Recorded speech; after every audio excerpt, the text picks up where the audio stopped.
This is what 1931 Salisbury looked like. And this was Salisbury in 1932. In between when these two photos were taken, the culmination of one of the greatest crimes ever committed happened in Salisbury. No one speaks of it.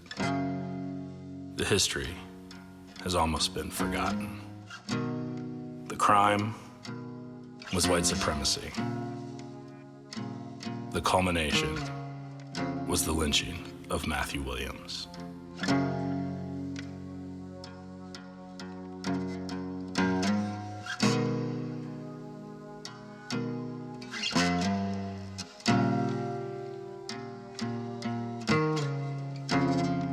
Today, the only thing that shares the space where Matthew Williams was lynched is a Confederate marker to John Winder, a person who may have never set foot in Salisbury, Maryland.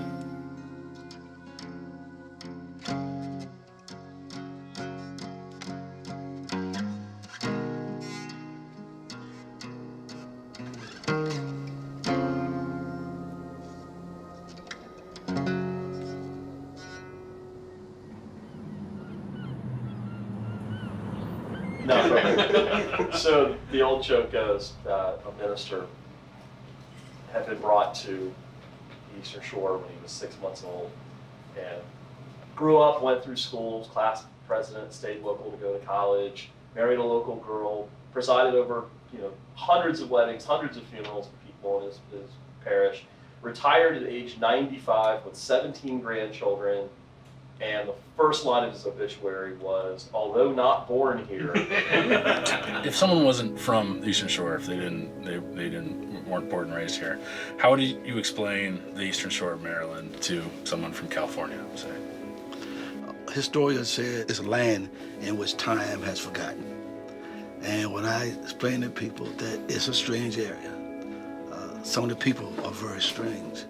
But after a while, you get accustomed to it and you make the adjustment. These are great. What does come here and from here mean? A come here is, let me put it differently. From here is somebody who's born and raised and been here for generations and has real roots on the shore. A come here is somebody who can only trace their roots back like 3 generations like me. I'm a come here. I just arrived according to local. I just think that people feel like, when you're homegrown, you feel the vibes, you feel the truth. You can tell the history of what's happened, and your grandparents or your parents went through that, and they can tell you more of the real true stories about what went on. So it's a little more impact. People trust you a little bit more if they know you. And I think that's what it really boils down to, is trust. From here is your cred on the Eastern Shore versus a come here, which is someone whose opinion can be ignored. Yeah. Open. Like I said, I've been here since I was 7 years old, aside from college and law school, but I still sometimes do not feel like a native. Oh no, I'm with you 100%. I came here, I graduated from high school here, I went to college here, I married a woman whose entire family can date itself back to the original families of Somerset County in 1634, and I still don't feel. You're a Ferner.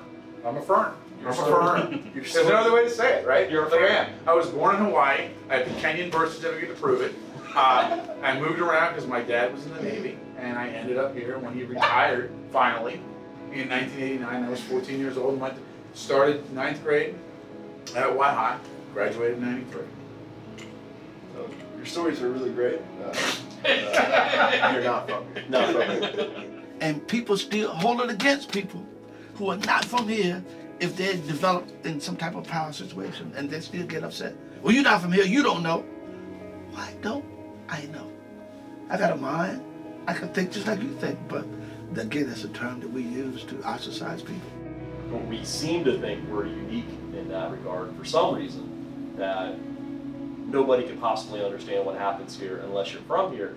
And it's so provincial, we've divided from Lower Eastern Shore to Upper Eastern Shore, where if I'm from Salisbury, Fruitland, or Princess Anne, I'm not entirely sure somebody from Easton or, God forbid, Queenstown is actually from the Eastern Shore. And when somebody from Cecil County tries to say from the Eastern Shore, I laugh in their face. Yeah, because they're from Pennsylvania.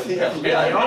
The only people that matter is everyone south of the Nanticoke River. Right? Let's be honest. Let's be absolutely honest about that right now. When I had my case for getting arrested during the parade, my lawyer came down, sat me down, and he told me, Brandon, you should be all right, but I'm letting you know you live in Wycomico County, so you might as well be in the 60s.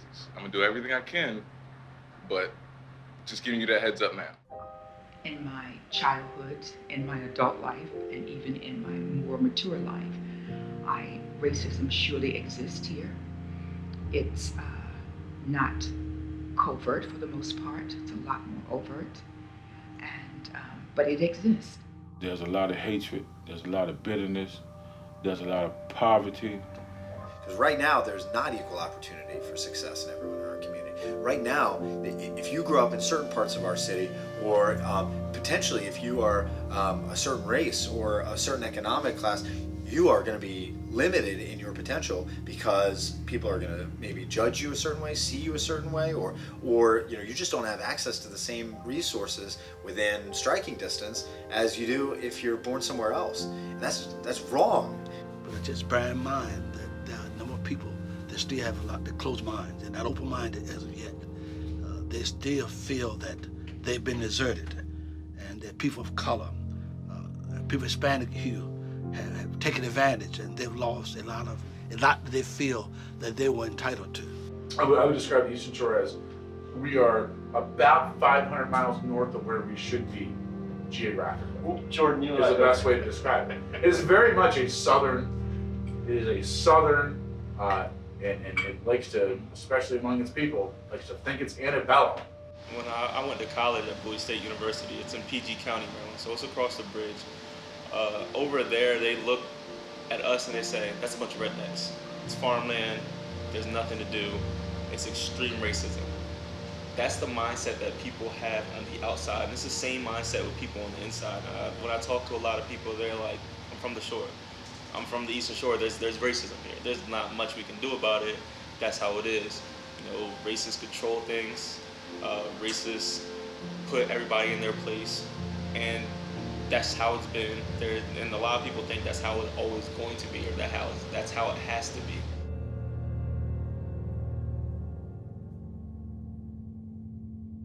History and the lack of knowing the history, I think that's where racism comes from. It's still gonna be there no matter how educated people are, just because sometimes people tend to enforce the stereotypes. But I think that for racism to cease to exist, you have to get to know people, and I think people don't want to do that. So that's where it comes from. If you don't know any different types of people, you're going to form these ideas based on what you see in the media, and that's obviously not the best way to form your opinions on people. I think some people still want to revert back to the days of old, but we're thankful that some people recognize that during those times things weren't just right, and everybody should be treated equally. And if not for that, it would have been a long time before things changed. But bear in mind that schools integrated in Somerset County in 1969. We were one of the last counties in the nation, outside of County of Virginia and in I think in South Carolina, they integrated in 1969. So we were one of the last schools. And that was done reluctantly. Knowledge of local history is very important. Particularly in an area like the Eastern Shore, because it has such a unique history. In order to understand the problems that we will be discussing, you have to have some notion of how we got this way. A lot of people say no one cares about it, and they're right, no one cares about it. But the fact that someone should. Someone should care that their history is being ignored, being played at, being treated as if it's not important. I want the sign to do exactly what it's doing now. It's creating controversy, it's creating conversation. People are now talking about the history that they probably haven't talked about in years. I learned a lot over the year just by learning about the sign. I actually took the time to like buy books and research my own history because I didn't know a lot of stuff. But I didn't learn these things in school, and especially local history. I feel like they need to focus a little bit more on local history in schools too, because the Eastern Shore has a lot of good history that we don't know about because they don't teach us it. We have to learn it on our own. I think the Winder sign has highlighted the racial history of Salisbury. And you go back to, talking about the lynching of Matthew Williams, the lynching in Princess Anne, and the need to memorialize those. And then there's the disappointing resistance you get to it, where people seem to not want to talk about those things, and they don't want to memorialize those aspects. It always has to be positive, and always positive towards one particular group, which happens to be white people, and that's very disappointing and disconcerting. How important is it to understand local history and culture to understand people's actions, why they act the way they act? That is the most important thing. The reason people do the things they do is because of history. History isn't the past.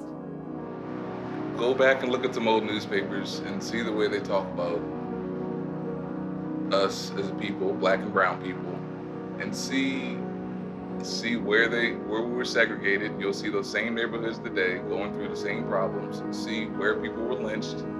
See where people were chased down by mobs. I mean, it's everywhere. Back when these roads were dirt roads, it was all the same thing going on. You can probably cut this out if you're going to understand when we segue into the subject of the sign. In order to see the controversy of the sign, you have to understand local history and how we got there. And while the decision has not been made, and whether it will be made, I don't know. That's up to the Wycomico County Council and the Maryland Historic Trust, apparently. When that decision is made, it will be made with a background of a tremendous controversy, as we realize. Again, I honestly could care less about the sign. I'm not here on some kind of Nazi white supremacist. I'm just here on the side of reality. Where do we draw the line if everything is offensive? Everything has to come down. Maryland was a Confederate state. Do we hit the reset button, start over? Yeah, it was. Read a little bit. Now we see waves across the country of what I see, and this is just my view, and hopefully you'll respect it, but I feel like all of a sudden I've been knocked back I woke up in a time capsule to the 1950s, and I feel very defensive about my own historical family relationship. I am also of the thought process that, if you don't understand that the Civil War absolutely abolished slavery and it still exists today, what that means. And more importantly, though, I feel like there are things that are going on that are very unseemly. And there are a lot of people who will not come out here and say what I'm saying. You know why? Because they don't want to get bashed in the head by people chanting, no Trump, no wall, no USA at all. And that's what's going on. Because this is a political movement designed to upset people and get them fighting each other. And I don't want to fight anyone in this room. We need consensus and understanding and love and listening to one another. And you can laugh, but I don't think that's funny. I think we need more compassion and kindness and understanding. And if that sign remains, or it's moved, or it's taken down, it won't make any difference to anyone. It will not change your life. It doesn't offend, it doesn't personally hurt anyone, if you even knew it was there before. I have mixed emotions about the marker. I feel, as was suggested earlier, that there seems to be some sense of hysteria across the country about this. I don't think we're in a racist society, as you're hearing so much in the news. Removing the marker can, I think, create racial divisiveness. I understand he was a bad general. Ironically, he probably killed more white soldiers than black soldiers. The one thing I would like to see this group do, they suggested they were going to put markers up or plaques up for the lynching that occurred. I would much rather encourage this group to put up a marker for Frederick Douglass, because I didn't know that Frederick Douglass spent 2 hours talking at the courthouse downtown. And I think that is very, very important. And there are markers all across the country that are there specifically to remind us of our African-American heritage.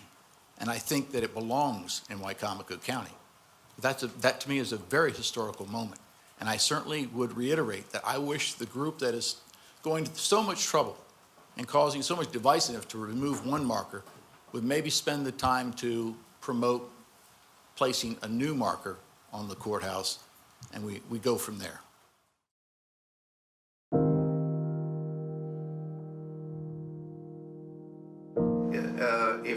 If I were on the Wicomico County Council, I would try to find John Winder's birthplace in western Wicomico County, and probably suggest to the Maryland Historic Trust that they move the sign there. Do you think having it on the courthouse lawn is sends any kind of message? Yes, it does, obviously.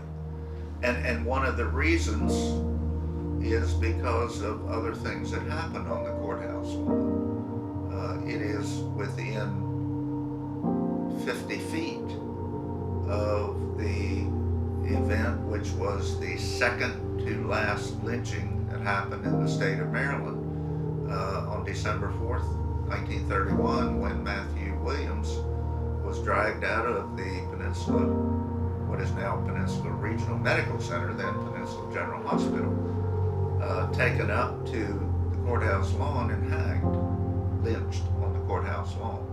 And that is within feet, within steps of the Winder Memorial. And that's one of the reasons that understandably there is this emotional opposition to the laudation of a Confederate Civil War general within that immediate area. Are you familiar with the Winder sign in Salisbury? Yeah. Yeah, what? Yes, the Winder sign in Salisbury is this general, right, John Winder, it's one of these things you see and don't see, because we see them so many times, you know. And they're sort of this fake-looking, old, historical-looking thing. It's these pewter signs that you see on the highways, which are deceptively old-looking. They're made to look old. This sign is not that old. It wasn't put up during the Civil War.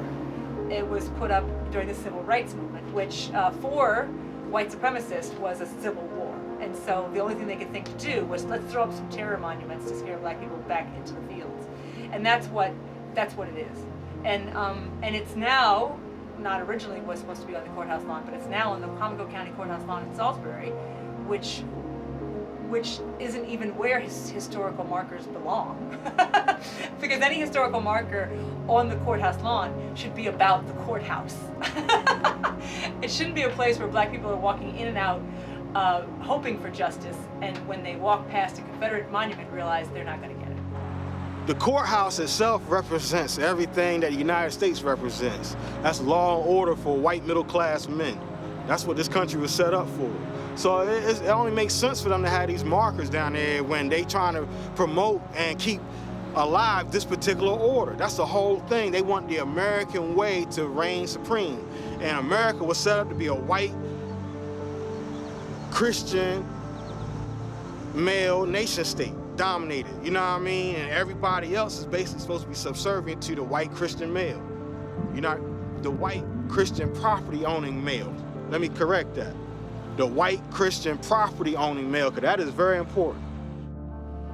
I don't have just a particular problem with the respect paid to Winder, but I feel that there's truly no way to uphold Confederate political or military leaders that doesn't uphold the politics of the Confederacy, which is at its core white nationalist. And so I don't think that there is any respect to be paid to the political or military leaders of the Confederacy that doesn't have a white nationalist content to it.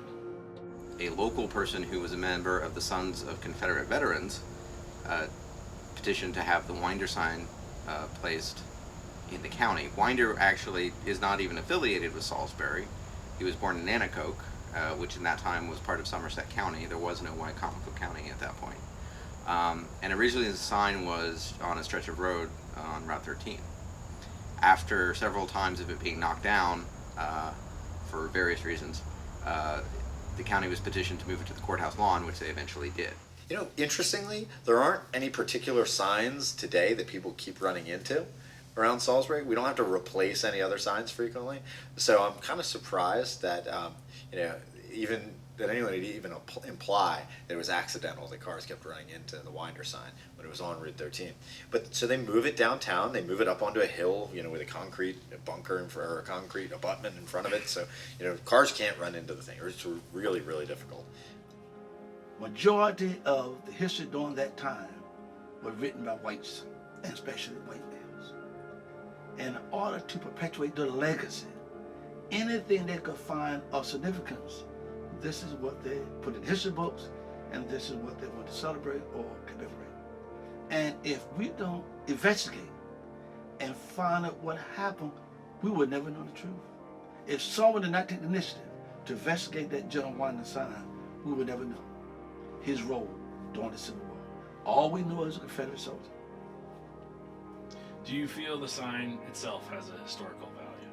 I think all history has a value, but it shouldn't be on a showplace like the courthouse for everybody to see. I love museums, and if they want to, there's a museum, I'd go visit to read, to broaden my knowledge on the role that individuals played in both armies.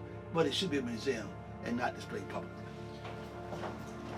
Okay, so like you said, put it in a museum. Right. But the very existence of that sign there implies that this is somebody that Salisbury should be proud of. Right. I mean, he's not even fucking from Salisbury. Yeah, 100%. And his shit was moved here. He's not someone anybody should be proud of.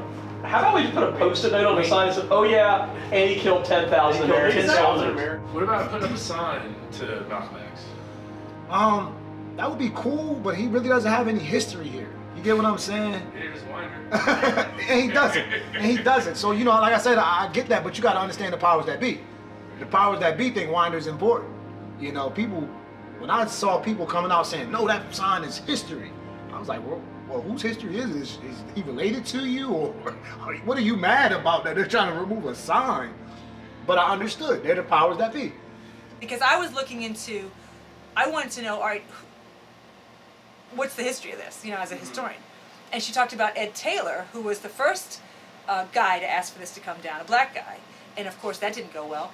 And so what's really great is that there's a non-black guy taking fire for it now. I think that's important. Non-black people have to take the bullets here. So whether you're Jewish or Buddhist or Shinto or Hindu or Muslim or Christian, you have something guiding you that says it's not about you. It starts with you, but it's not about you in the end. And that's kind of what my faith does with all this, is that it takes me outside of myself and says, it started with you, but now you have to go and take that out and say, what does God want me doing here? My personal opinion is leave it alone. So you don't consider it racist? You think It's a reminder of what went wrong in the history of the United States. I think that was a bad period of time. I really think it wasn't based on slavery. It was based on President Lincoln wanting to take the power of the republic away from the states and being equal to their form of government, so the federal government can dominate and rule and control the state governments. That's what the Civil War really was about, not a racist issue. The general's flag should stay for what it represents. Absolutely, absolutely. I do support keeping history. I understand some people have different views of this particular marker, but I also believe we need more markers, more history, and we could probably enrich our local historical tourism as it pertains to that. So I'm adamantly against it being moved because I think that is it's a checkmate of somebody trying to push somebody around. But I would love to see other events being memorialized here and all over the county from the era. But our Civil War, see, I'm a daughter of the American Revolution, so I'm very passionate about the Civil War, and I'm also I have family history back from the revolution of this country, which was obviously treasonous to England at the time, and so were the southern states. You understand that it was over the exact same issue, taxes. The southern agricultural area were taxed to death. At the end of it, obviously, there was the slavery element that came in, which is, I think, clouding the whole issue of removing and changing the names of schools and streets and everything else. And I'm against changing things to make people comfortable. We've had a history. Some of it's been really ugly. Let's learn from it. Let's go forward. And let's not change it. Let's make sure people understand it. That's my take on it. They need to take that sign and leave it right where it is and put it on a bigger sign that explains the entire history of what's happened down here in Salisbury. From slaves being sold on the courthouse steps and people being lynched in the trees here. The sign should stay, and they should just add to it with the true history of what's happened here. That's it. It's that simple. My name is David Lee. I'm a first cousin of Robert E. Lee, General Robert E. Lee. Got something to do in overview of this Civil War era right here that they're trying to take the monument down and remove it, so starting something major over something really it's very small, as you can see. That's, I think that everybody should make their own views and opinions, but base it on some kind of truths to it. Why is it here? When was it put here? Is it racist to have something like it? I don't think so, but other people have their opinion. Discuss it, not let the mayor of Salisbury, the Daily Times, Channel 47 come out here, start something up, and get everybody all riled up into it without knowing what all is going on. That's all I got to say about that. So, who decides the culture of the city? Not the mayor. My name is Jake Day. And what do you do? I'm currently the mayor of Salisbury, Maryland, and I also serve as an officer in the United States Army, currently with the Army National Guard. Where'd you go to school? Right here in Salisbury, Maryland. Grew up going to elementary school here, Pinehurst in North Salisbury, Bennett Middle, Bennett High School.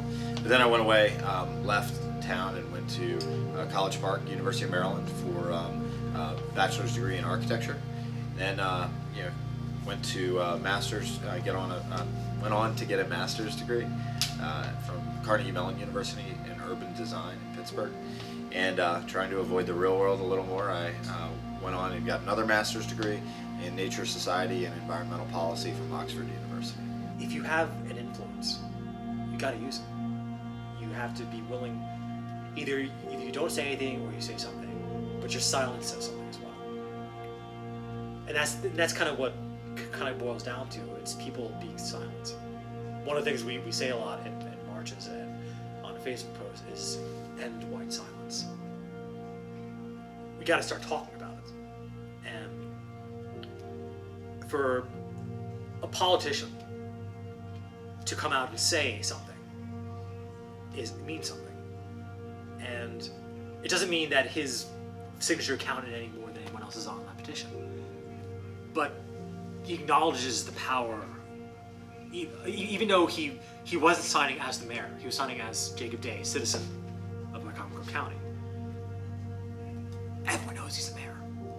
So he knows that no matter what he does, it's going to be associated with that. And that's a risk he did not have to take. For him signing that petition sharing it on social media, and then having the audacity to respond to some of those people who were like coming at him, that's bold. That's bold, and not a lot of politicians would do that. It's all right.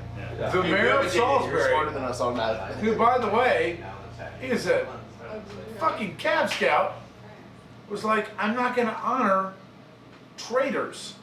Right. Guess who the Confederacy is? Fucking traitors. Fucking traitors. Hashtag fucking traitors. So if you met Jake Day, you've met the guy that's like, yep, fuck that. I'm not dealing with that shit. He'll say it more eloquently, but that's basically what he's saying.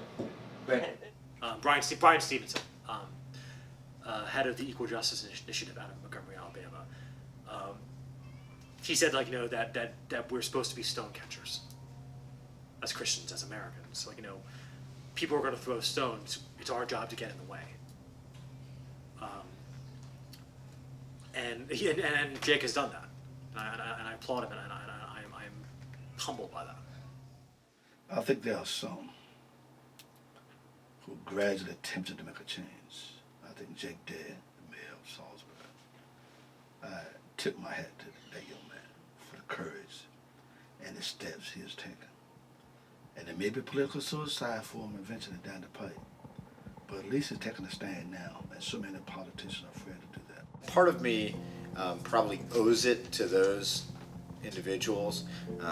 Although I haven't met a Salisbury resident yet, there are people in my Salisbury sphere. You know, they maybe live in Worcester County or live outside of the city in Wycomico County. I haven't met a Salisbury resident that thinks it's a good idea, and yet it's in our city.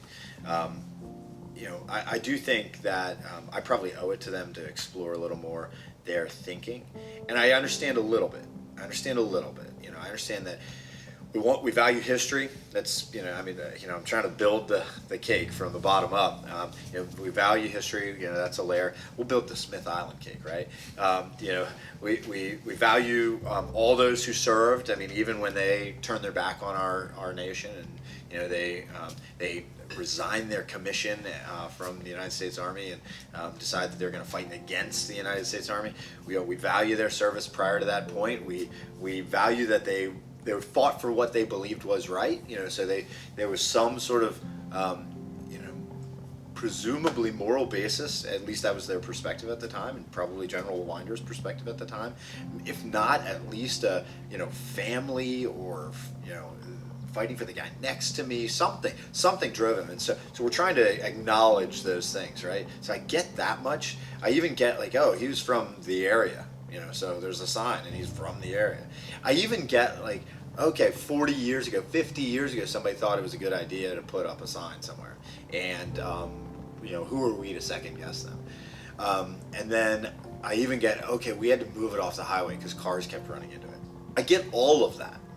And yet, I come back to the fact that the guy's not from here.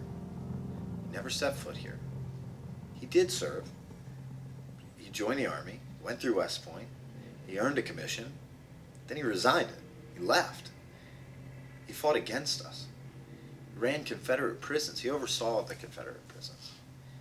And thousands of people who wear the same name tape or the same U.S. Army, insignia that I wear today. A little different, the uniform changes every couple of years now. But they fought for the United States Army.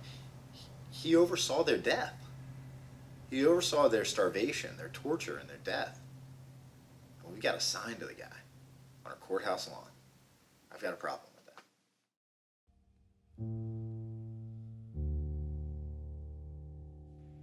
What I've learned in my research about the personality of John Winder is that he didn't just blossom as a martinet on the shores of the James River. Apparently, he had a reputation as being difficult, sometimes cruel, combative, angry, I'm sure haunted by his father's shame and wanting to resurrect the good honor of the Winder family. My understanding is that he was probably not a very likable person, but once he achieved power, when he joined the Confederate cause, it kind of took a different turn. And that's when he became known as a sort of terrifying figure. Many things not covered by the sign about John Winder is that when John Winder actually went to West Point, his family's name was a disgrace because of his father. His father was the military commander of the Battle of Bladensburg during the War of 1812, and the loss of that battle resulted in the British burning Washington, D.C. Very famously well known that it was his father's fault for the burning of Washington. And he was a very bad business person, a very bad manager, and that didn't work out. So back into the Army he went, and literally moved, as did so many Army officers at that point in time, from post to post to post, until it was rumored that there was going to be something called the Civil War. And again, because he was 60 years old at that point, 61 years old, too old to fight, too fired up not to fight, he decided that his allegiance was going to be with the Confederacy. So he petitioned his good friend, Jefferson Davis, president of the Confederacy, and said, please give me something to do. Please give me a job. Please give me a commission. I've never risen above the rank of major, which was true. And Jefferson Davis said, fine, okay. He was commissioned a general. He went to Richmond, and his first position there was provost marshal. The general populace of Richmond also didn't care for Winder. It didn't stop at West Point. The general populace of Richmond, because he also enforced them having passports. He kept basically martial law and made citizens, just like during World War II, European Jews had to supply papers to show that they were allowed to be on the streets. It was the same thing during the Civil War, in Richmond, when Winder also includes those citizens have passports to make sure that they were allowed to be on the streets. So it's the same kind of thing that was going on during World War II. So if people didn't have their papers, their passports on them, they could be arrested. And of course, that terrified the people of Richmond. What John Winder did eventually was to import a group of essentially thugs from Baltimore who were either policemen in a different life or simply working as enforcers. And they were called plug uglies. That was the name they came to be known by. And so they kind of rampaged throughout the city, thereby earning him the title, sadly, of the dictator of Richmond. These are Winder's former prisoners from Libby and Belle Isle Prison, not from Andersonville. And one of the things that's been misidentified throughout history is that these were Andersonville survivors. It matters not in the end, because what we have here are these skeletal figures who obviously, evoke Auschwitz, concentration camp survivors. The caption here is interesting. Federal prisoners had been windered. Windered. That was an expression that was used. Professor Robert Scott Davis, who's a professor in Wallace State University, calls Andersonville the first American concentration camp. But the end result was, it was a sun-scorched, treeless pen. The Confederate government, the higher-ups in Richmond, are culpable in some degree for the horrifying conditions, because they sent a Confederate surgeon and a doctor, other doctors. They sent people to Andersonville to bear testimony, to speak about these horrifying conditions. And in fact, these Confederates did speak about it. They said, this is a shame on our nation. During the war, something called the Dix Hill Cartel was proposed in July of 1862. That was a method of exchange, literally exchanging prisoners. An officer for an officer and a certain amount of privates could be traded back and forth. That worked for a while, until the Confederacy announced that they would not be willing to exchange African American soldiers. rather that they would treat them as escaped slaves. So that was a sidebar to the Andersonville, as my colleague would say, when hell had a post office. The Union stopped exchanging prisoners because the Confederacy announced they would not exchange African American prisoners. Period. That's what happened. What did unfold is unmistakable. The prisoners died sometimes at the rate of even 100 a day in the fatal and final summer of 1864. And that Henry Wirtz was convicted and hanged as a war criminal. John H. Winder's son, William Sidney Winder, was indicted, escaped to Canada to avoid prosecution. His John H. Winder's second cousin, Richard Bailey Winder, Captain Richard Bailey Winder, who was the quartermaster responsible for quote unquote supplying Andersonville prison, was indicted and jailed and sat in the same prison, in the old Capitol Prison in Washington, D.C., as Henry Wirtz while they were building the scaffold to hang Henry Wirtz. Captain Richard Bailey Winder was not tried, was not convicted, but must have been in a state of abject terror as he watched the Winder's commandant, John H. Winder's superior subordinate, getting ready to be hanged. I think one of the reasons that there is the sign, perhaps, is in some way to honor the memory or the sensibility of somebody who was not necessarily considered evil by a large number of people. So I think there'll always be controversy about John H. Winder. What's incontrovertible was the tragedy of Andersonville Prison. Had John Winder not died when he did, there is no question, certainly in my mind, that he would not have been tried and hanged for these war crimes, unquestionably. So, in so dying, I think he escaped a hanging. I feel like you can't erase history, no, but who wants to do that? If you want a plaque for this guy, your Confederate general, make it accurate. This guy was an enemy of the United States. He killed hundreds of blacks. He enjoyed his profession at this prison, which was, I'm sure, more or less of a internment camp or torture site. And just, if you say it like that, keep it up. Keep it up. I wouldn't have a problem with that. But if you're gonna paint an inaccurate picture, don't be surprised when you get pushback.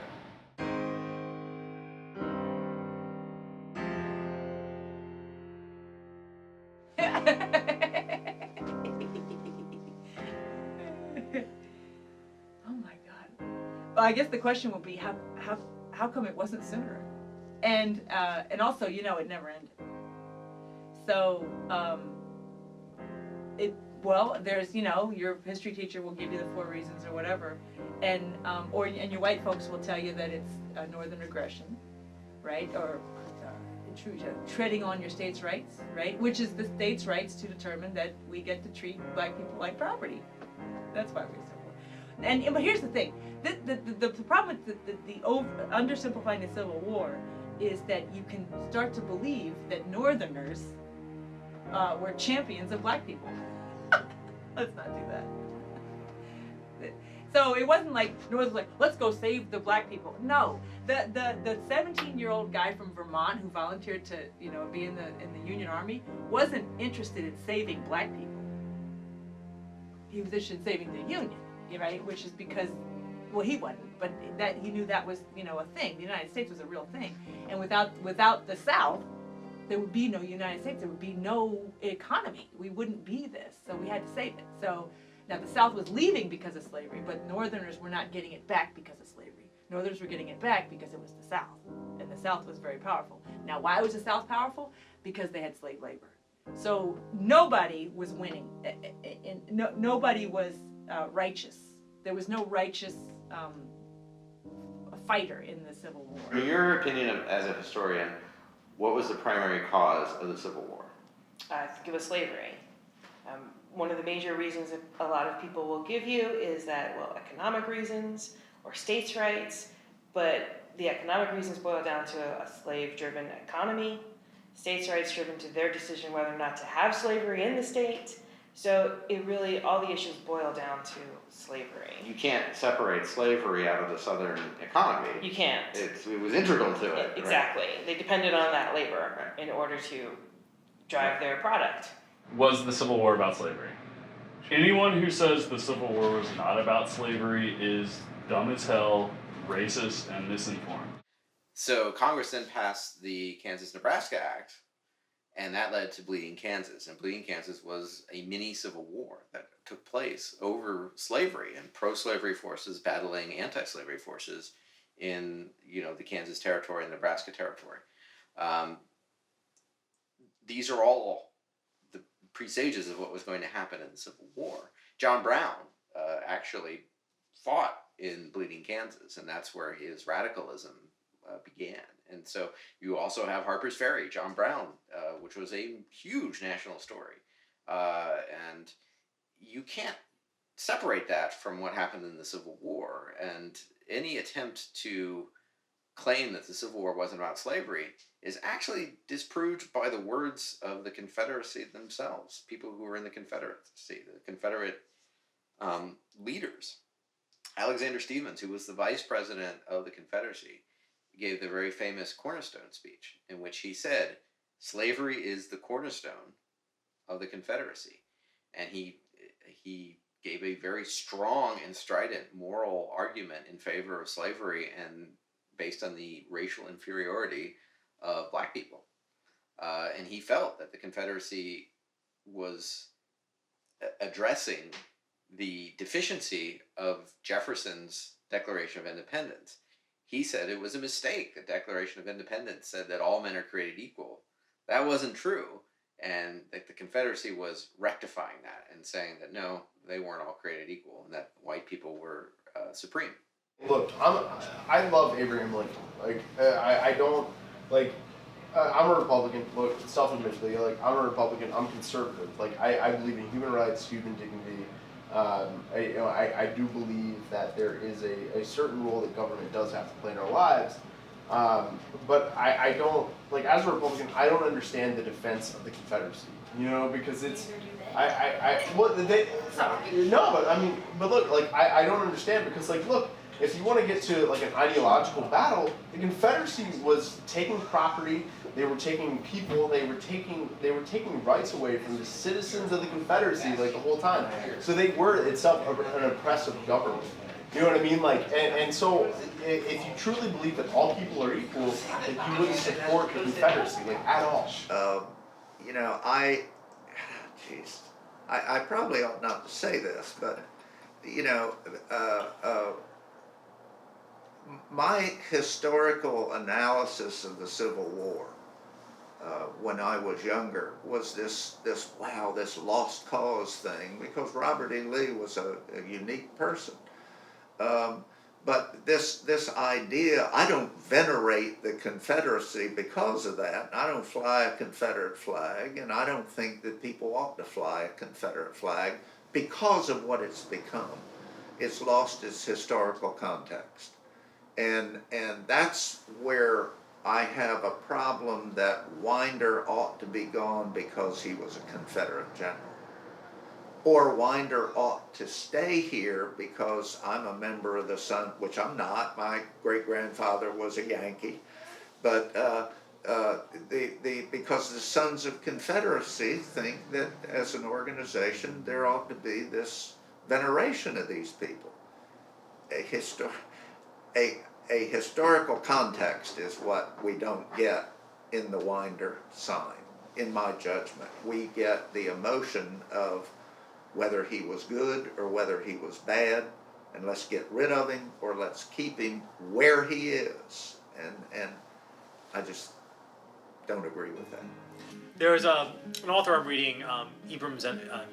I could be Zendi or Kendi. He's a assistant professor down in Florida. A book called Stamped from the Beginning, about racist ideas in America. His idea is that it's not racism causes racist policies, causes inequities. It's the economics of it that force racist ideas which causes hatred and division. Then it's the economics that start. So in a way that, yeah, it comes back down to economics. The Civil War was fought over economics. The economics of slavery. It was about states' rights to own slaves. While the Confederate monuments may have at some point existed in a more neutral political space, while this is possible, today I think that it is clear that Confederate monuments serve as a rallying point physically and also politically or spiritually for white nationalists and white nationalism, and that furthermore the so-called lost cause mentality or pro-Confederate sympathy is truly a way for white nationalism to manifest itself in a semi-socially acceptable form. Because there is no divorcing the Confederacy from slavery and from white nationalism. These are acknowledged openly to be the basis of the Confederate government. And so to fly the Confederate flag is today a way in which you can openly signify your affinity to white nationalism without using a swastika or without putting on the hood of a Klansman. Life is confusing and people are insane. I think that's like the hardest part about being in Salisbury. It's like you see all these historic towns like Newton, the historic area, and you see Camden Avenue, and you see all this love for history. But then when you see like the remnants of like the Black history discarded, it's kind of like sickening. Like the graveyard over behind Arby's, that's the graveyard that was part of Georgetown. The last time any media or anybody talked about it was when a cute little Boy Scout decided to use that as a service project. And that was the only indication that it was connected to Georgetown. Today we stand at a historic African American marker in Salisbury, a grave site of former slaves. They were owned by Dr. Hudson, who was like the first surgeon in Salisbury. And he left his wife the property, including his slaves, once he died. His wife, in turn, freed one of the slaves. His name is Levin Hudson. And he, in turn, became one of the more prominent African Americans in the Salisbury area at that time. Dr. John Houston was a slave owner, and Solomon was among those slaves listed on the inventory from 1828. His father was the first slave freed here at Poplar Hill, Levin Houston, in 1829. And Solomon Houston, he wasn't freed until 1855. Just know that his real name was Solomon. He also went by Saul. When he was freed in 1855, he went on to become a banker. He actually founded the first African-American bank in the state of Maryland. Here in Salisbury? Yes, here in Salisbury. He also knew Frederick Douglass. So after the Civil War, he brought Frederick Douglass to Salisbury. He was one of the ones who brought him here to speak to the masses. They actually charged tickets for that. It was a fundraiser. So it was kind of a big deal. It was a huge deal. So the fact that he got Frederick Douglass to come here and speak. He also sat on the board of trustees of Morgan College, now Morgan University over in Baltimore. Of course, a historically Black university. So Solomon sat on that board of trustees. And you can't see any physical evidence of the activity that was taking place in our day-to-day lives, you know, in those times, man. They wipe our history out, you know, just like, I know we talking about this graveyard, but another real significant Black business district that we had is on Lake and Main Street. Now, Lake and Main Street Business District is a parking lot for Brew River, you know what I mean, and Purdue. So our whole history the whole business district, the Chitlin Circuit, you know, where all the Cab Callaways and the Fats Dominoes, all the, you know, everybody that came to Salisbury and to our black community stopped in this particular area. And, you know, all black businesses. How it used to thrive. When I was a kid, there was Linwood's Barbershop down there, and there was a few restaurants and remnants of things that used to be. There was the Pink Flamingo and a few nightclubs and the old hotel that was down there. And my grandma used to take me down there, actually. My grandfather was a pool hall player. So he used to take me down there, and when he would go to the VFW or the Elks Home in the neighborhoods, he would always talk about the history of what we used to have. We had our own hospital on that side. We had a Mr. Curley's. There was a pharmacy. And I always, like I said, I was a history buff. So I wanted to know more. I wanted to know who owned all of the nightclubs. We had Sandy's One Stop, which was owned by Sammy Davis. He was one of the historian people who, he died not too long ago, but he was another one who talked about it. Miss Pearl lived in the area for a long time. They named a street after her over there. And others who talked about it. Mr. Little, who worked at Linwood's Barbershop, used to talk about the history of how it thrived and how, you know, you couldn't cross the bridge over on this side of town because of the area, and because downtown was more like a white area. The highway cut through Georgetown. It eliminated that neighborhood. It doesn't exist. There are no remnants. It's gone. So it erased part of our history. And that is sadly the pattern of highways, of urban highways in America. How, you know, they didn't mind tearing up our neighborhoods to put the main highways when it was planned. 13 and 15. That's why they crossed where they crossed, because that was a major black area. But it was just I'm a history buff. I like to, when I speak, I like to have knowledge, and I like to talk about the past and implement it with the present. Because a lot of the things that we go through now are just a cycle. They're just repeating themselves in a different manner. So that was how I got known about Georgetown. A lot of people from the area that my grandparents hung around with would talk about the old days, and I would listen. Trying to research it online was kind of like going in circles. Like there was like minimal information about it. I had to talk to people to figure out what they knew.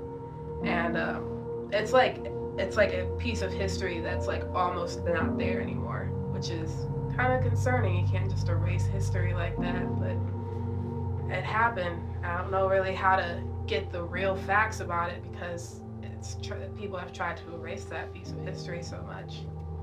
And they wanted to close to downtown to support the downtown businesses, but they didn't care about this one community that just happened to be in its way.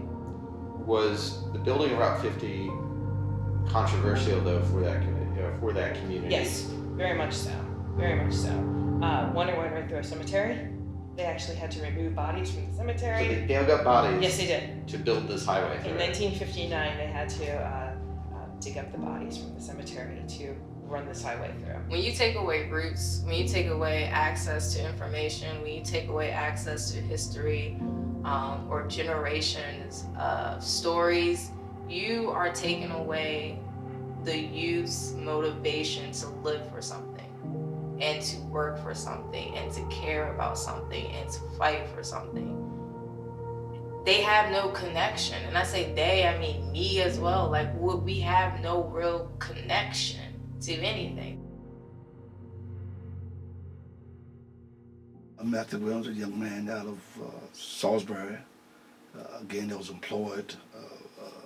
I can't think of the young gentleman's name, but was working for a company, and again, records and writing say that he got upset with his supervisor because he owed some back money, owed him some money, or wouldn't pay him or whatever.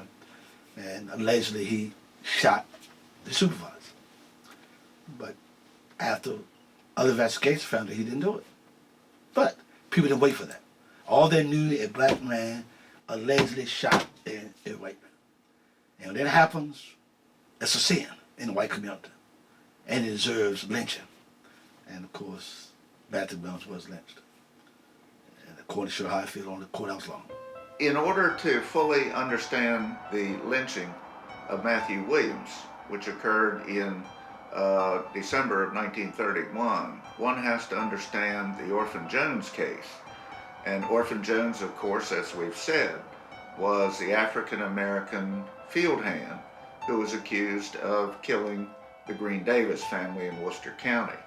When Williams was in the hospital, the mob that began to gather outside the hospital expressed their determination that they would not have Bernard Adis, the communist lawyer from Baltimore, who by this time had entered his appearance in the Orphan Jones case, come into Wicomico County and obstruct the process the way they perceived he did in Worcester County. So it was a follow-up to what was going on with regard to the perceived delay in having Orphan Jones tried in Worcester County that everybody said they were going to avoid in Wicomico, and therefore, of course, as we know, Matthew Williams was taken out of the hospital, dragged up to the courthouse lawn, and lynched. The head nurse even said, if you must take him quietly. They didn't take him quietly. And he was thrown out the window. It was our first story. But he was thrown out into the waiting arms of men and then dragged to the courthouse and hung. And at this time, the crowd had grown to 100 people. I think at the max, the crowd was 1,000. And then hung. He was actually what happened was he was hung, then let go. So they tortured him. Hung, let go, and beat him while doing this. And then burned his body. Then drug his burned corpse through the black neighborhoods of Salisbury as a warning to all the other black men and women and children in Salisbury. This is what happens. Georgetown was right next to Main Street and like downtown. And when Matthew Williams was lynched, like a lot of people had to decide, am I going to go home? Because I know what they're doing downtown and that's my only way home. So a lot of people were like, making decisions. Do I go home that day? Or how do I get home? Trying to figure out how their black skin is going to make them a target, because it already made someone a target and a victim. And she was telling me how there was someone who had lived in Georgetown who was light skinned. I guess he can pass.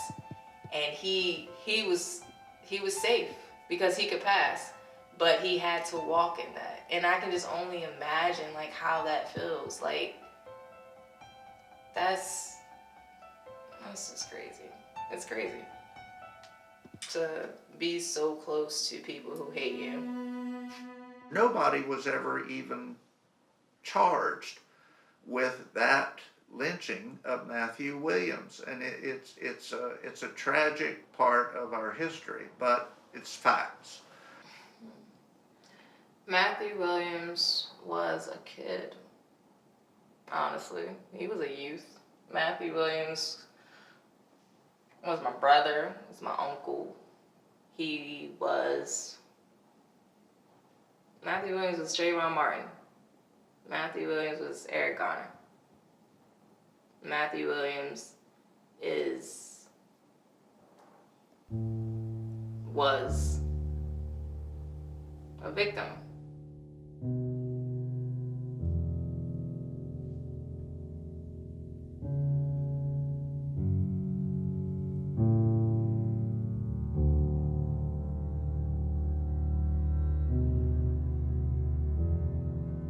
Happens all around us.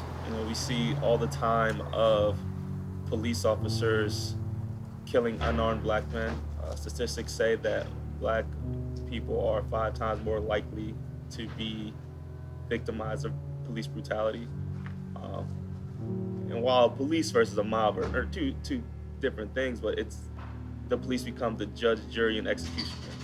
You don't get a chance to stand trial for a crime that you have people perceive you to commit. Instead, you're tortured or shot or die in the streets. That's the same thing, essentially. You don't get justice. Matthew Williams was 23 years old. He apparently was a very hard worker. Apparently he was well liked. He was kind. He pretty much like any other young 23-year-old man. He had his work. He had his family.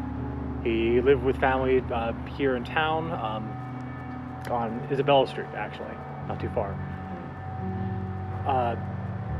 same story. Like, he worked for Daniel J. Elliott, who was a local lumberman. The generally accepted story is that they got in an argument over his wages and he shot him. The other story Amber was alluding to was that Daniel Elliott's son actually borrowed money from Matthew Williams, and that he was Matthew Williams went to his employer and said, like, okay, your son borrowed money, he's not giving it back, can you please talk to him? The son walked in on them, shot them both. So again, we ever really going to know the truth, because there was no justice done. And that's the messed up part about it. Yeah. Because we can't know the truth. We'll never know the truth. And it's just like how when you see unarmed black men getting shot by police, we're never going to know the truth in that instance, because justice was already served and it's over with. It's done. So why even talk about it? If a person who is turns out to be guilty is found guilty without due process of law, then those persons who are not guilty can be equally susceptible to the lack of due process of law. As I have said, if you're willing to have a guilty man receive that knock at his door at night without due process of law, you got to be prepared to have that happen to you.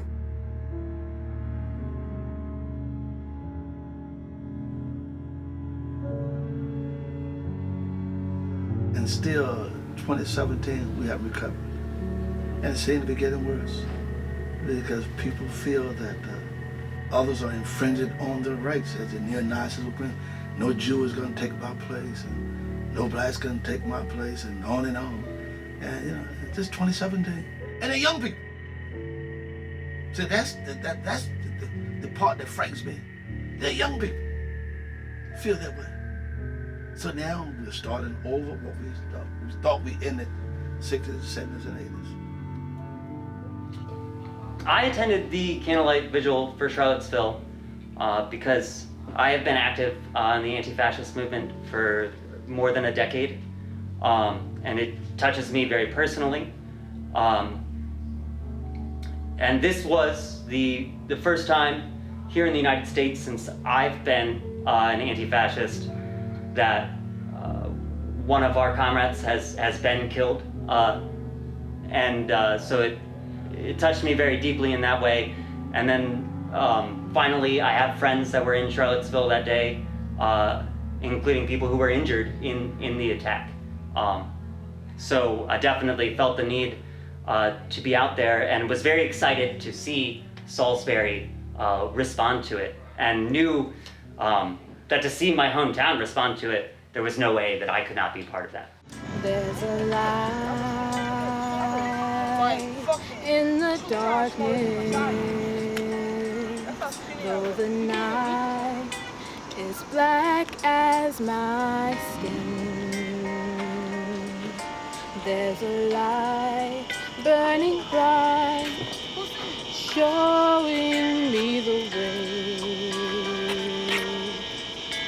'cause I know where I've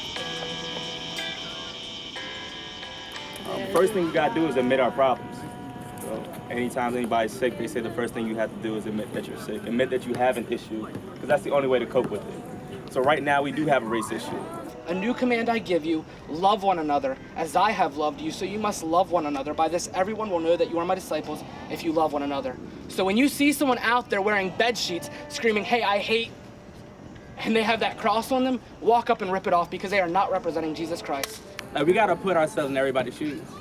Personally, I love these conversations, not just because I love the chaos it brings, but we need these moments to talk about our issues openly, so I can hear you, what you have to say. I love the people that you're marching against enough to stand in your way. But just importantly, I love you enough to stand in your way. Because you are better than this. We are better than this. This is us. This is America. We have to be willing to accept our faults and our flaws as well as our virtues. Thing isn't just like this one standard. It's not just black and white. It's like so colorful, and we can be whatever we want, and people are gonna try to stop that, but at the end of the day, nobody can stop that, because love is love. And we have to keep talking about it. These gatherings are great, but when this incident is long past, we have to continue to talk about it. We have to continue to work on it, because if we don't, the folks that are bad in this world will take over. So the good folks have to continue to work. You're not worried about color.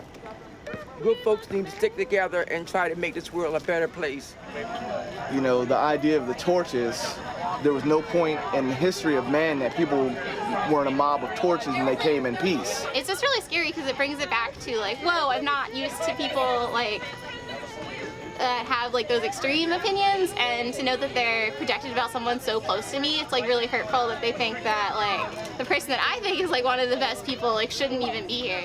We don't even really need to preach hate towards them. We shouldn't even get mad at them. You know what I mean? That's good. I get mad at a child. You know what I mean? They don't know. They're ignorant. Ripples turn into waves.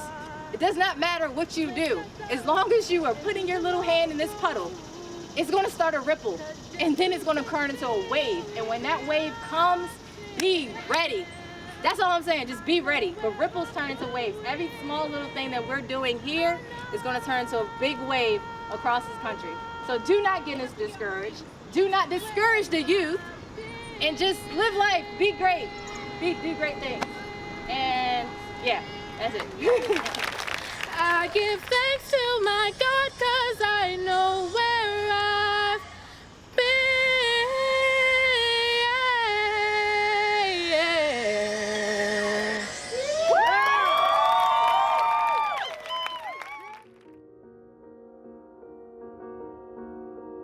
Do I think what happened in Charlottesville could happen here on the Eastern Shore? Absolutely. There's nothing to prevent it. Of course it can happen. There's nothing different. And the fact that it can happen is because people are just letting it happen, and they're letting it fester, and they're letting it cess. In a city not terribly dissimilar from ours, not that far away, filled with people who love this country, outsiders came in, marched the streets, preached hate, and ultimately killed someone. And for the sake of every possible Heather, what was her last name? Heyer. Heather Heyer in Salisbury and anywhere else in America, we have to stand up. When you see the first video that really just makes you, it hits you and it kind of hurts, you realize you have to out of necessity for survival. I mean, if you don't, if nobody does, we still wouldn't be here as a people in totality if no one was ever an activist in our history. So, I mean, it almost becomes just a responsibility. Like, I don't go out and say I'm an activist, but when the call shows up, I have to show up too, just out of obligation, whether it directly impacts me or indirectly. Until Charlottesville, I thought that the notion of preserving Confederate monuments in the proper places was kind of a benign thing. But Charlottesville has made a lot of us realize how far those monuments go to creating divisiveness. I attend James M. Bennett High School, and in the upstairs boys' bathroom, there is a swastika that's been etched in on the cement, and I've told teachers about it, and I've told administrators about it, and nothing's happened. There's also a KKK etched into that cement as well, side by side. To prevent that, it would take years and years and years of work by a lot of people. Politics, business, church, communities. It's nothing that's going to be solved overnight. It's like researching the cure for cancer. It's going to take a long time because racism is a cancer.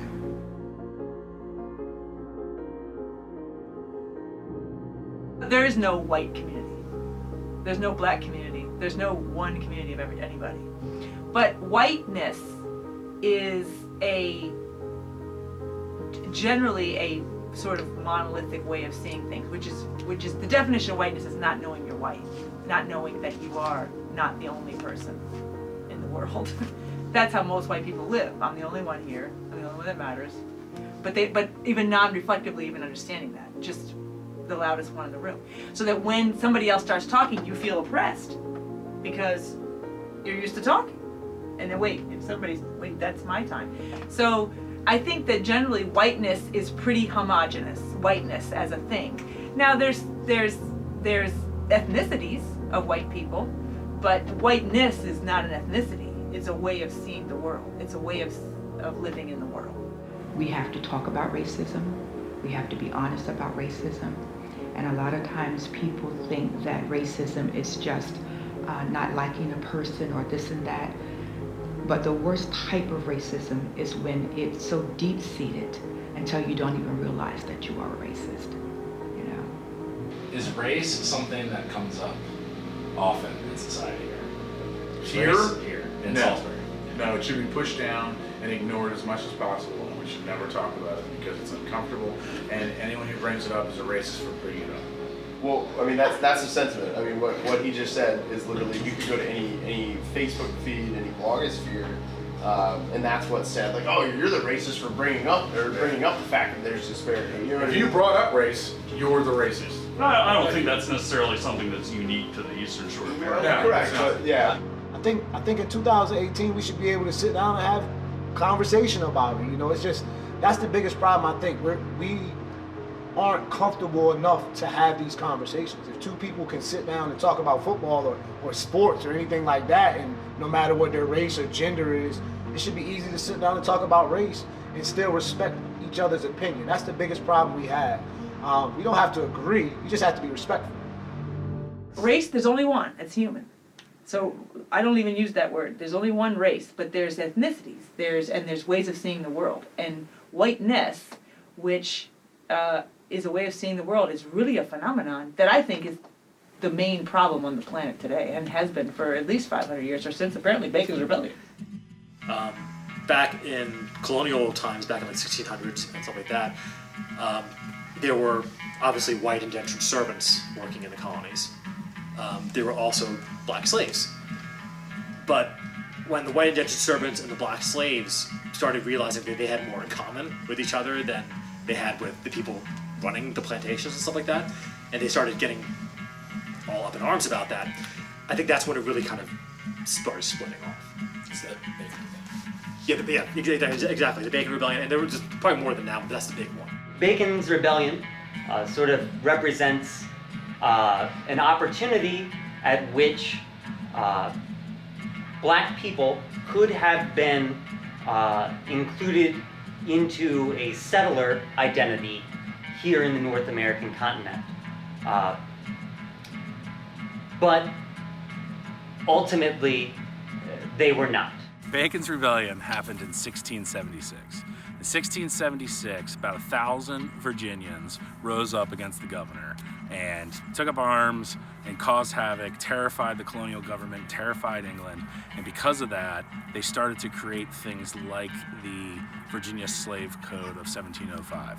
So it wasn't just the Bacon's Rebellion. There was a rebellion in Maryland. There were other rebellions as well. There were other things that happened as well, like John Castor happened 10 years before Bacon's Rebellion. But that time frame is where the idea of whiteness was first born. Coincidentally, a lot of that happened on what is now Maryland's Eastern Shore, or Eastern Shore of Virginia. This was a hugely important area for the original creation of the idea of whiteness. A big component of that suppression was the interracial nature of Bacon's rebels. But this historical incident still represents the convoluted and complex nature of identity in a settler society. And while it may on some surface level present a situation in which interracial solidarity did exist, It's an interracial solidarity that's still built upon colonial and racist oppression. I think racism is taught. Let me give you a story. When I first became president of NAACP in 1993, I spoke at the elementary school, Westo Elementary School. February, we're talking about Black History Month, talking about NAACP. The principal was black. And I like to use examples when I teach. And I had two young kids, and I said, fellas, you mind if I use an example? They said, sure. And they told me their names, Billy and Robert. I said, Billy, I'm applying for you. You're a wealthy man, you got a big business. And I'm going to apply for a job in your company. I've got a master's degree, I make millions of dollars in marketing. I want a job for you. Now your buddy Robert didn't go to college, dropped out of high school, wants that same job. Can't help you. Who'd you hire? And the young kid said, I hired Robert. I said, why? He said, because he's my color. These were kids in the 4th grade. The principal got upset. I said, no, you don't, no, this is a teaching moment. It's no reason to get upset because this is the way this young man feels. So where was he taught that? At home. It didn't happen at school. And you know, they never allowed me to come back to the schools anymore. Black people have been looking at that winder sign every day going, but white people didn't know that. They didn't realize black people were walking past side-eye to that winder sign. Because black people have had to do that for 500 years. I mean, they just have to live with white people. There's no choice. And so I think that's what's going on with white people. They're like, wait, what? We've been so good, and you've been smiling all this time with your basketball and your rap. What are you telling us now? Now you've been upset this whole time? I think white people are shocked to find out that for 350 years, black people have been unhappy in this freaking place. When it came to slavery, we resisted slavery every single day. You know, and that's the thing the history books don't tell. They don't tell that we never accepted the relationship of being somebody's servant, that we resisted from the very first time they kidnapped the first African from the shore and brought him here, and to this very day, we resist, you know? And it's important that our people understand that, because history is not documented that way. It's not documented. History is always gonna be written by the winner. Because to hear an old African proverb, and I'm gonna paraphrase it, the story of the hunt is told differently by the lion than it is by the hunter.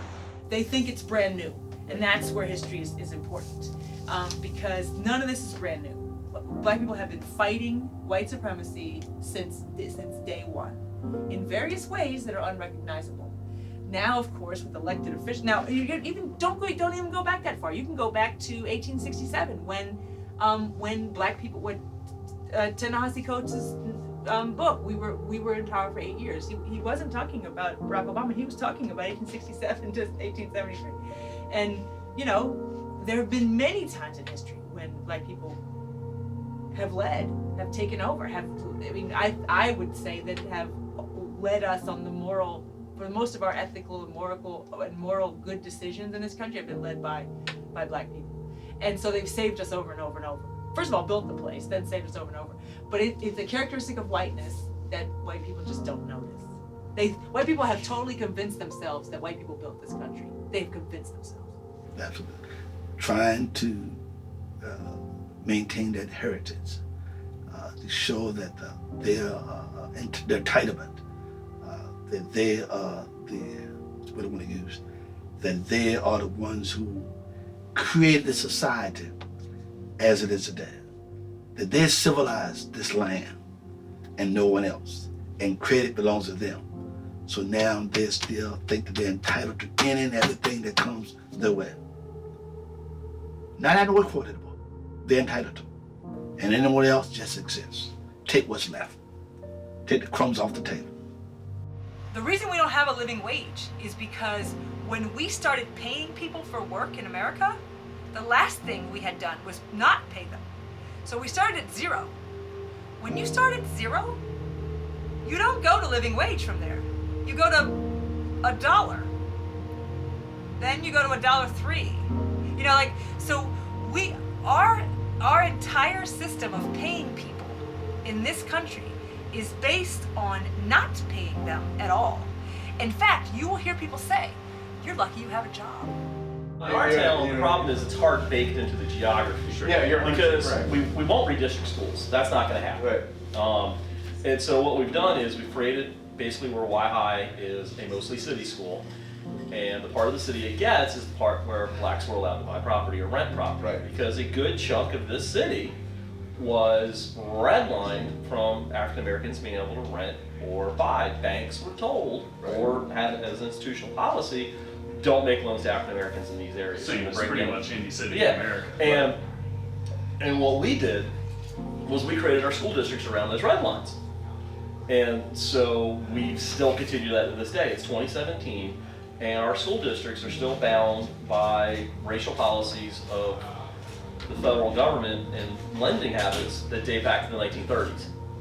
And it's, I'm not a math teacher, but it's almost 80 years later, it's almost 90 years later, and we're still having problems with our schools to the point where the federal government was investigating 2 years ago 2 of our schools for racial disparity in student punishment that's baked in the lines that were drawn because of the federal government saying black people can't live in this part of this town in the 1930s. And we still haven't dealt with that. With redlining and blockbusting, those things are part of a long legacy of institutional behaviors and rules. You can go back to Reconstruction and then the Jim Crow era and segregation and everything which served to economically benefit the white majority and to disadvantage the black minority. And the legacy of that still exists to this day. You can't separate that. You can't just have this clean break and say, oh, we passed this law. We said everybody's equal, and we said discrimination is banned and it's law, so everything's good now. But what about those, the 2 centuries leading up to that point, which concentrated wealth that was passed down from generation to generation among those who exploited black slaves and denied them access to that wealth? How is that solving the problem? How is that rectifying the issue? It isn't. And that's the thing. That's really what's important. If you want to go back to the Bacon Rebellion analogy, it's like they're trying to break people apart, try to say you and you, we want to keep you apart because we know that together you outnumber us. We're trying, part of what racism, white supremacy, and I'm probably using those terms incorrectly, so probably have a sociologist tell you better than I will, is to keep the people apart. Because you can't have one without the other. You can't have white people without black people. They don't like us here, it's evident. That we only serve an economic purpose inside this country. You know what I mean? And that's an economic underside because capitalism has to have a permanent underclass. And we've been that ever since capitalism has established off our backs as the pedestal of slavery. You know what I mean? So it's important that we keep that connection. That after slavery, after working in the fields, they didn't have no use for us anymore, so we became a surplus population. Surplus meaning you don't need it. What do you do with things you don't need? You do whatever you want. You toy with it, you do stuff, you know what I mean? You move them here, you move them there. You try to recreate, and you do all kind of stuff, but you don't let it go because you don't know when you're gonna need it again. So that's what they've been doing with us. They don't want to let us go because they don't know where they're going to need us again. Every time they go to war against a country or something like that, that's when they need us. To go and be cannon fodder for the richer white ruling class to exploit us continually. When the capitalist is able to get the majority of workers to accept this ideological apparatus, to accept their whiteness and to organize around this idea of whiteness, it weakens the inherent position of the worker, and it encourages the white worker to identify his interests with that of the capitalist. Workers, in the context of their struggle against the capitalists and the owners, are strongest in unity. And succumbing to any sort of divide which places a skilled worker and an unskilled worker, or a white worker and a black worker, or any of these divides, only weakens the position of the worker and aids the bargaining position of the capitalist. And we see this play out in big ways on the Eastern Shore. For instance, farther north in Cambridge and Easton, where black workers would be called upon to function as scabs when white workers would go on strike. And eventually, after a long period of struggle, the way that these workers were able to break that cycle was to come together and to organize together, black and white, across racial lines. And that's the only way that the progress was able to be made, and that the cycle of white workers going on strike and black workers being brought in, of course at reduced wages and for temporary jobs, brought in as scabs to only then be fired a few months later, and to bring these white workers back in at reduced wages and reduced benefits. That cycle was only broken through that interracial class unity. And that's why that concept of interracial class unity is so scary to the bosses. Frederick Douglass said, without struggle, there is no progress. And what that means to me, again, is more or less, if we don't go through something, we can't get anywhere. So, keep your head up, keep forward, and make things happen for yourself, and you can get through anything. It's not about, to me, about being prejudiced. It's about who are you? You know what I mean? What lies inside of your soul? The way that I would see the Winder sign and its controversy right now as being a good thing is that it brings it home for us. It brings it home for us. And while there are probably statues and monuments and signs in other places that there's no question about their geographic accuracy in terms of the historical incident or person, this brings it home for us in a lens that we get to have the conversation about does it belong there, and we get to have the broader conversation about does it belong, the broader conversation about what are its impacts, and that's kind of great. It's the sort of thing that I think a teacher or a college professor might dream of, in writing a syllabus, like, hey, can I point to something on campus or in the classroom that resonates with these people that I'm trying to educate, and this is an opportunity for education, and probably of all of us, myself included. It's an opportunity for education, an opportunity for listening, an opportunity for bettering ourselves through this dialogue. And what better way to do that than having something physically right here in the center of our community to bring it home.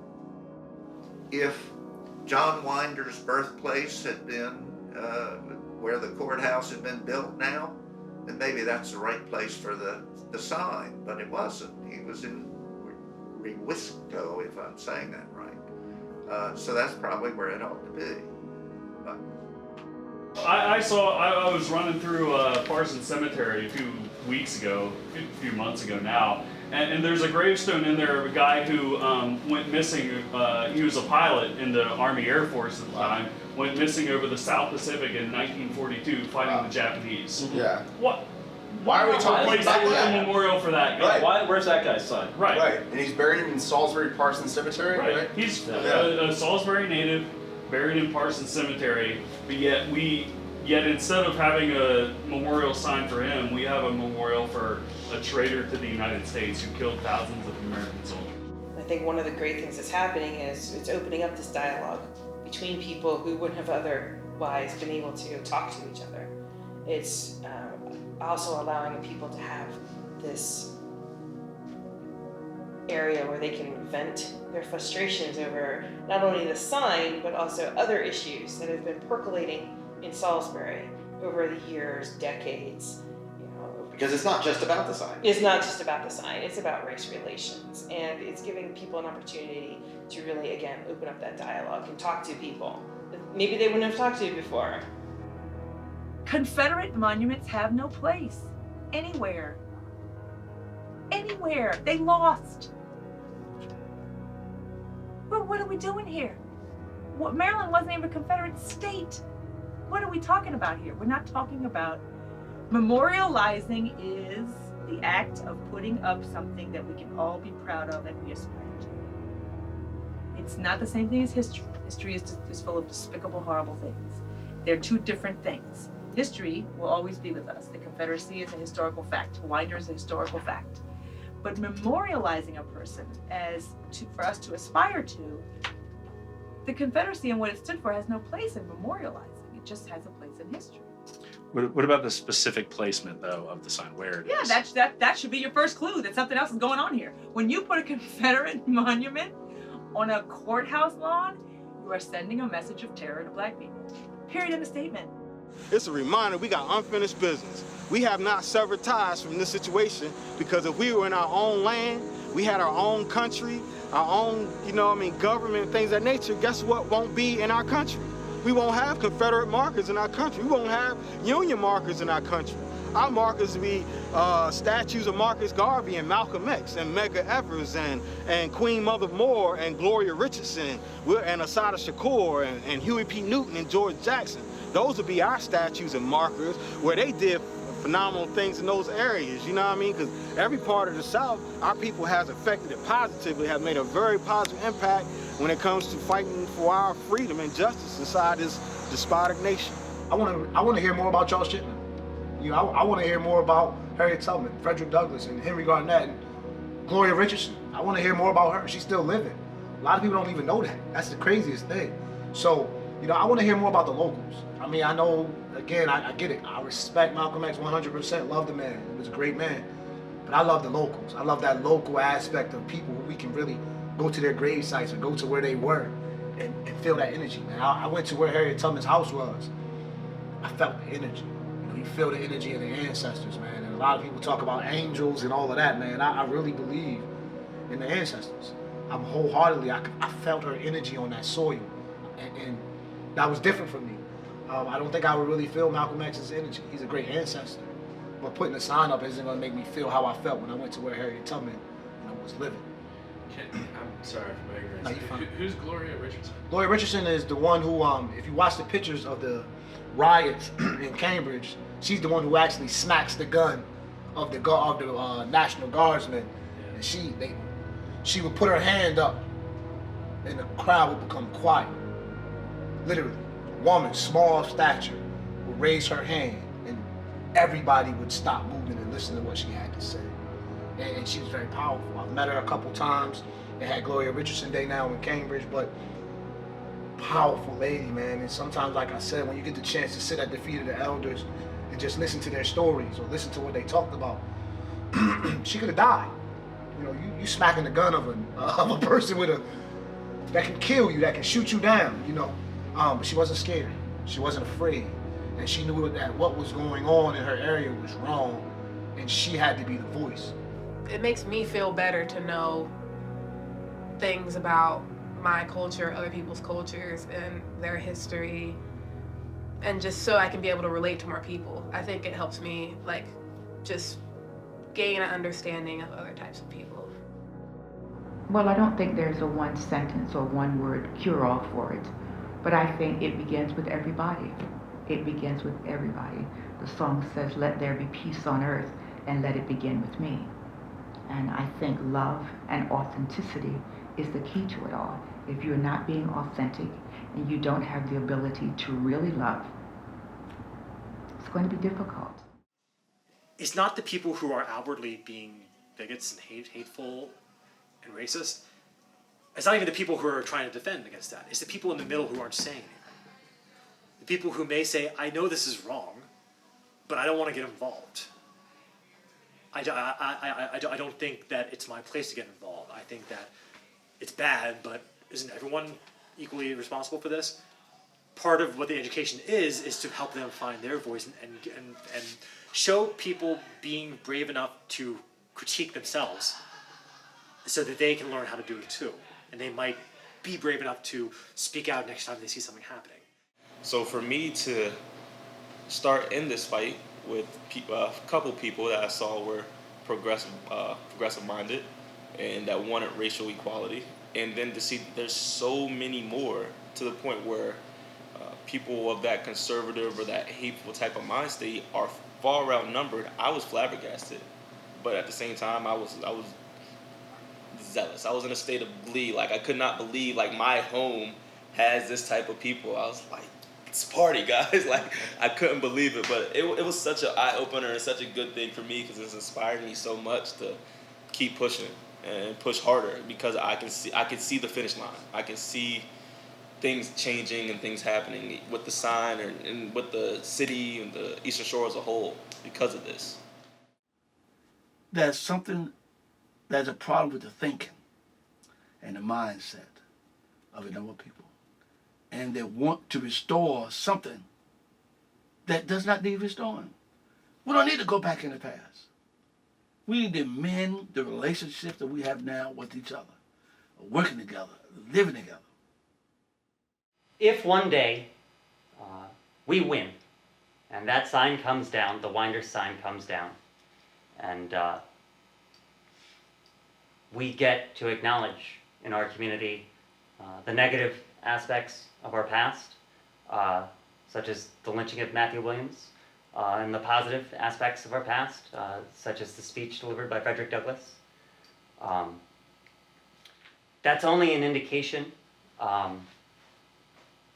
that we have built the base that is necessary to resolve the rest of these problems. Because right now, there's an open testament to white nationalism sitting on the steps of the courthouse. And if that comes down, that doesn't change the fundamentally white nationalist nature of the law and of the courts and of the police. But it indicates to us and to those who would look to us that we do have some power and that our power can be increased and that we can exercise power and that the power of the white nationalists and the racists is not the only power that exists, and it's a power that can be overcome. I think we're having a good conversation right now. I believe even on a person-to-person level, there's a lot more conversation going on and understanding, but as you move up and the people who have the power to change things, it's like they have the closed ears. They don't want to, they're keeping their head in the dirt about all of this. I don't know that race relations here are any better than they are anywhere else in America, but I know that, you know, as a young leader, at every single opportunity to talk, I'm ready to talk. And I think the more that we're willing to dialogue and to listen and to learn from other people's perspective, the more healthy our community is going to be than other places.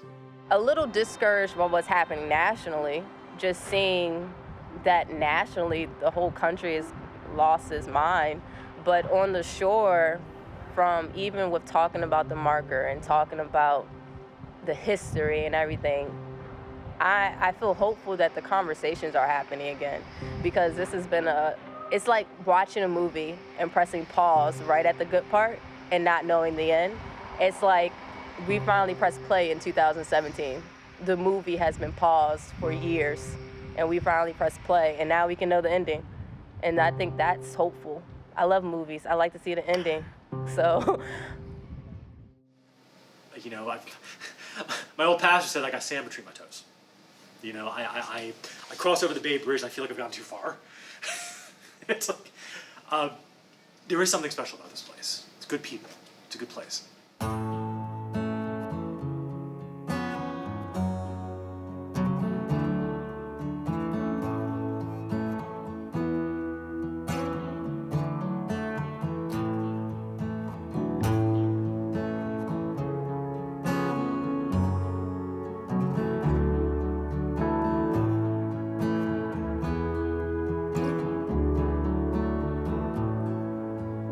Love is the key, and under the stars, I lit a flame to dance in the dark.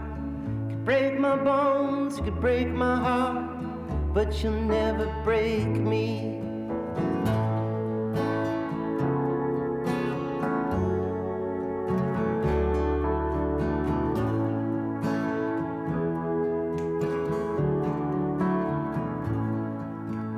Love is the ocean, we are the fish. Love's the surgeon and we are the stitch. I've been wounded, but I promise you this, you'll never break me.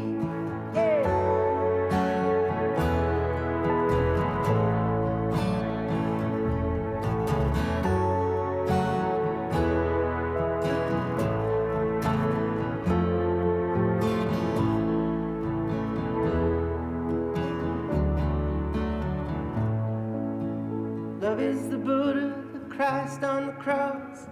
Angels are weeping, their tears are for us. The loss of all kindness comes at a cost. Let's fall in love with our telephones off. Love's my president, my lord, and my boss, and he'll never break me.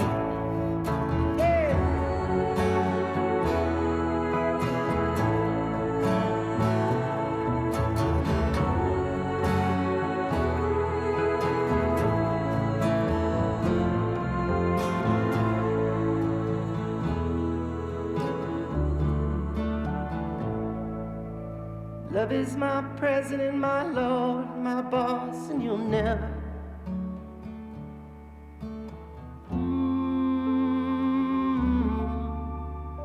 break me.